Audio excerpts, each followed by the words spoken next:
మీకు విడిచిపెడతాను. అది మీరు ఆలోచన చేయండి, నేను కూడా ఆలోచన చేయాలి.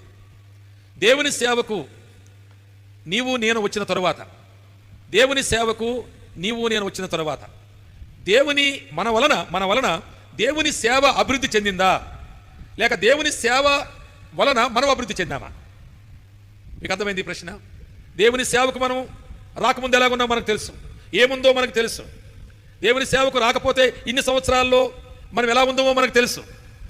కనుక దేవుని సేవకు మనం వచ్చిన తరువాత మన వలన దేవుని సేవ ఎంత అభివృద్ధి చెందింది, లేక దేవుని సేవ పేరు మీద మనం ఎంత అభివృద్ధి చెందాము? మీకు అర్థమైంది అనుకుంటున్నాను. తప్పకుండా ఆలోచన చేయాలి. ఇక్కడ ఒక మాట చెబుతాను సలహాగా, ఒక చిన్న అనుభవంలోంచి ఈ మాటలు మీకు చెబుతున్నాను. నేను నా సొంత జీవితాన్ని పరీక్షించుకుంటూ ఈ మాటలు చెబుతున్నాను మీకు. నేను ప్రియులారా, ఎప్పటికీ కూడా సేవ కంటే ఎత్తుగా మనం కనబడకూడదు, సేవే మనకంటే ఎత్తుగా కనబడాలి.